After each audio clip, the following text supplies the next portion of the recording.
And the UK Ministry of Defense says Russian forces have made minimal progress on land, sea, or air in the last few days, and they continue to suffer heavy losses. Meanwhile, the ministry says the Ukrainian resistance remains staunch and well coordinated, and the vast majority of Ukrainian territory, including all major cities, remain in Ukrainian hands.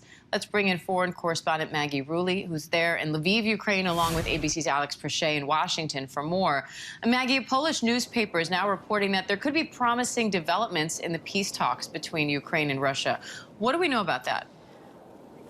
You know, Dan, this could be major. That's the top negotiator out of Ukraine speaking in this newspaper interview, saying that he's confident that some type of future negotiation could be reached into a compromise with Russia in the next few days or next few weeks. Now, we're not exactly sure what's in those negotiations or that compromise. He did say that Crimea remains a point of particular tension between the two countries.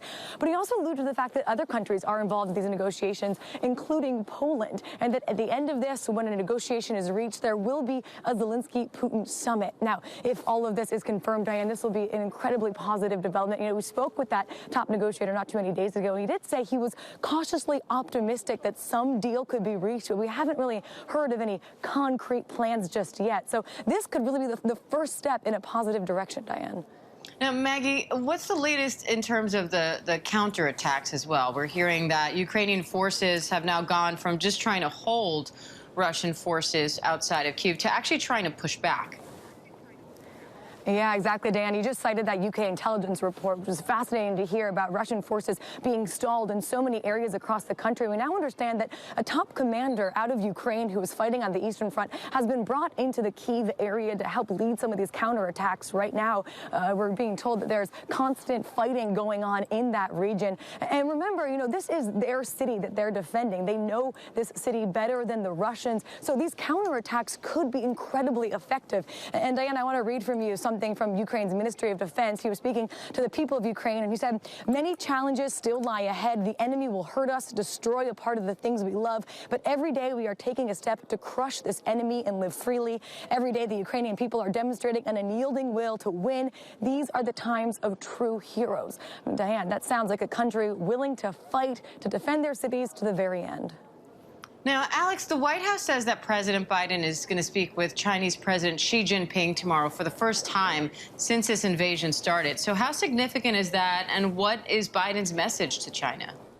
Well, Diane, I think it's very significant. Number one, as you mentioned, this will be the first time the two leaders have spoken since this Russian invasion began. It also follows that 7-hour tense meeting between National Security Advisor Jake Sullivan and his Chinese counterpart in Rome. And I think what's going to be talked about during this meeting between the two world leaders is China's position in this Ukrainian-Russian conflict. Certainly, there was an intelligence report about Russia reaching out to China for assistance, either militarily or economically. It's something that the U.S. has warned China about.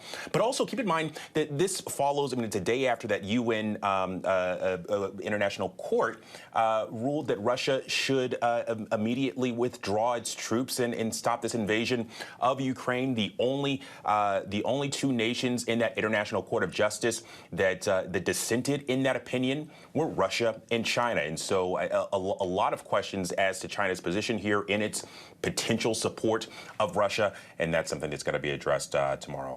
And Maggie, the Pentagon released a detailed list of the weapons and military equipment that it's sending to Ukraine. How does that list compare to what Zelensky wanted to see? You know, Diane, I think Zelensky's been very upfront from the beginning. He wants a no-fly zone. We heard him yesterday speaking with Congress, demanding this, saying if you can't do that, at least give us powerful anti-aircraft weapons. So I think he and the Ukrainian people are very grateful for all of these additional weapons, but they're also demanding more. I mean, he spoke to Germany today saying the same thing, that they didn't do enough to prevent this war from happening in the first place. So I think going forward, we're going to hear more of that rhetoric, Diane, demanding more support, more weapons, more help in this fight. Because as Zelensky keeps saying, this isn't just a fight for Ukraine, it's a fight for peace around the world. Diane? And Alex, the UN Security Council is set to hold this emergency meeting on the humanitarian crisis stemming from the war. What can we expect to come out of that?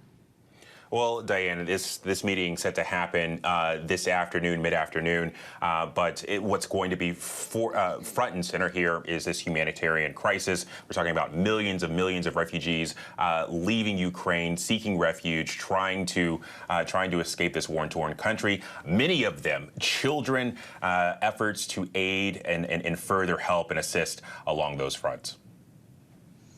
And so, Alex, are they trying to actually issue concrete results here, or is this all meant to be symbolic? Well, I think there will be some policy measures, some potential stopgaps here discussed, but it's one of those things where right now I think we'll get a readout of it afterwards, but it's a little too early to tell. All right, Alex Brachet, Maggie Rulli, thank you both. Hi, everyone. George Stephanopoulos here. Thanks for checking out the ABC News YouTube channel. If you'd like to get more videos, show highlights, and watch live event coverage, click on the right over here to subscribe to our channel. And don't forget to download the ABC News app for breaking news alerts. Thanks for watching.